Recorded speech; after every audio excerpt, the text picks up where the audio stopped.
साथियों, भारत रत्न बाबा साहब भीमराव अंबेडकर को नमन। 14 अप्रैल 1891 को एक महान सितारे का उनका जन्म हुआ था, देश के निर्माण के लिए, देश के उद्धार के लिए। ऐसा मैं समझता हूँ, क्योंकि उस समय के हालात कितने खराब थे, फिर भी उन्होंने संघर्ष करके, मेहनत करके अच्छी शिक्षा हासिल की।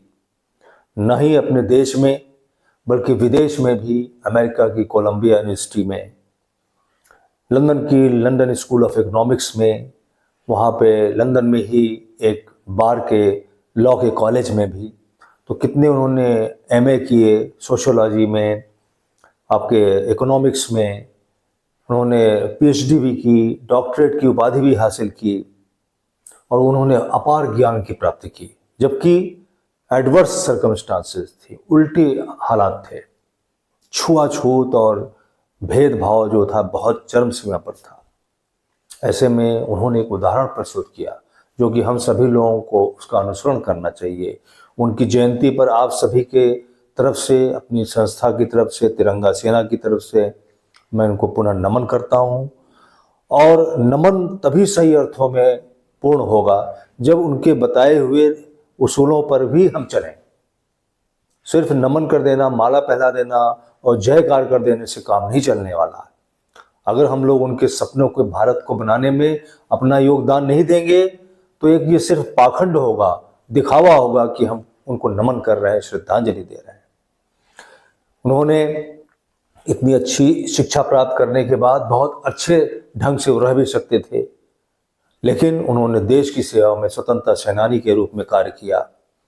उन्होंने देश का जब संविधान सभा बनी थी तो उसके मेंबर बने, और फिर जो संविधान सभा में बहुत सी कमेटी बनी थी, उन कमेटियों को में से एक ड्राफ्टिंग कमेटी भी थी बड़ी इंपॉर्टेंट, जो कि ड्राफ्ट कर रहे थे। सब लोगों के विचार आ रहे थे, सब तरह तरह के। उसके पहले उन्होंने खुद अपनी उसमें लिखा है कि वो मिस्टर राव थे जो कि कॉन्स्टिट्यूएंट असेंबली के एडवाइज़र थे, उनका उन्होंने आभार प्रकट भी किया है कि उन्होंने फर्स्ट कॉपी उसकी ड्राफ्ट की उन्होंने बना करके दी, जिसके ऊपर भी डिस्कशन हुआ और उन्होंने उसको बहुत अच्छा इम्प्रूव करके, बहुत सी चीज़ें करके भारत का संविधान का जो निर्माण हुआ वो, उसमें उनका अहम योगदान था। इसलिए आज सभी लोग इस बात को मानते हैं कि सबसे ज़्यादा अगर संविधान बनाने में किसी का योगदान था, जिसमें उनकी भावनाएं भरने का जो उसमें जो चीज़ें डाली गई हैं, सिविल लिबर्टी, लोगों के राइट्स, फंडामेंटल राइट्स, क्योंकि उस समय जैसा कि हालात थे उसको देखते हुए कैसे अपना देश स्वतंत्र तो हो रहा है, लेकिन स्वतंत्रता के बाद किस प्रकार से उसको चलना है, किस प्रकार का सामाजिक व्यवस्था होगी। अगर हर आदमी का उपयोग नहीं हो सकता है, हर आदमी को समानता के रूप में उसको नहीं लिया जाएगा, आर्थिक रूप से, सामाजिक रूप से उसका अगर शोषण होगा तो वो अपना कंट्रीब्यूशन, योगदान कैसे देगा। तो इसलिए मानवता के हिसाब से भी वो खराब था शोषण, और साथ ही साथ देश की जो इच्छाएं थी, देश को आगे बढ़ाना था, उसके हिसाब से देश को मजबूत करने के लिए भी जरूरी था कि सभी में समानता की बातें हों, सभी लोग बराबर हैं। इसलिए उन्होंने जितने भी प्रावधान थे, जितना उन्होंने कोशिश कर सकते थे किया, क्योंकि उसमें बहुत से लोगों के बहुत से विचार होते थे, तो अल्टीमेटली सबका फाइनल रिजल्ट पहुंच करके उसकी ड्राफ्टिंग की जाती थी।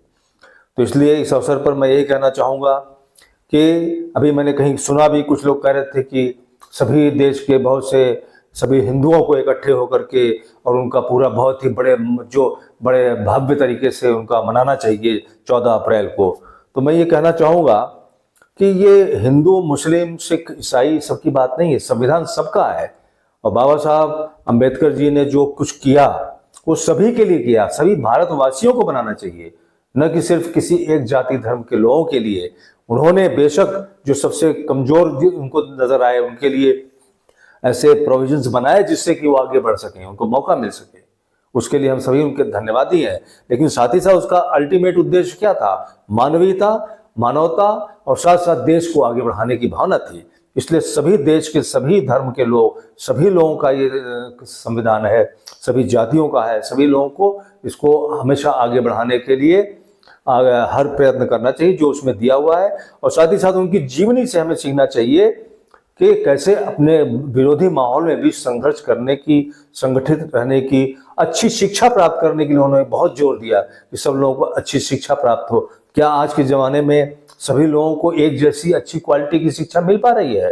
क्या आज के ज़माने में सभी लोगों को अच्छे स्वास्थ्य की क्वालिटी की व्यवस्था मिल पा रही है? जो लोग बहुत मजबूत हैं उन लोगों को अच्छी मिल रही है, दोनों चीज़ें। इसी प्रकार से क्या हर एक आदमी को काम करने का अच्छा अवसर मिल पा रहा है? नहीं मिल पा रहा है। तो क्यों नहीं मिल पा रहा है, इस पे हमें सोचना होगा। और अपने देश की मान को आगे बढ़ाने के लिए, अपने संविधान की भावना को आगे बढ़ाने के लिए, उसको चरितार्थ करने के लिए, देश के तिरंगे को आगे बढ़ाने के लिए, पूरे विश्व में विजयी विश्व तिरंगा करने के लिए, इन सभी चीज़ों के लिए जरूरी है कि आदरणीय बाबा साहब भीमराव अंबेडकर जी की बताई हुई बातों को हम लोग अपने जीवन में, अपने सामाजिक जीवन में, राजनीतिक जीवन में, अपने आर्थिक जीवन में उसको अमल में लाएं और उसको लागू करें। तभी वो सही अर्थों में नमन होगा, श्रद्धांजलि होगी, और उनको बहुत ही, जहां भी होंगे उनको बहुत ही इस बात का सुख मिलेगा।